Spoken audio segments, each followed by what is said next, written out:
होय, महिषासुराबरोबर युद्ध होण्यापूर्वी तुळजापूरची तुळजाभवानी माता झोपते हे तुम्हाला माहिती होतं. साक्षात जगज्जननी तुळजापूरची तुळजाभवानी आई आता झोपली आहे. ह्या वर्षी 14 सप्टेंबर 2025 पासून आईच्या मंचकीय निद्रेची सुरुवात होते. आईच्या मूळ मूर्तीला पंचामृताने अभिषेक केला जातो. 16 घराण्यातले 16 मेन भूपे येऊन आईची पूजा करतात.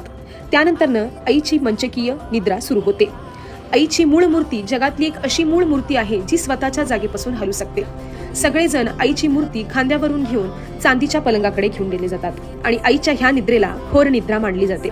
पूर्ण विश्वामध्ये हे असं एक दृष्टी देखावा असतो जो साक्षात भक्तांच्या डोळ्याचं पारणं फेडणारं दृश्य असतं.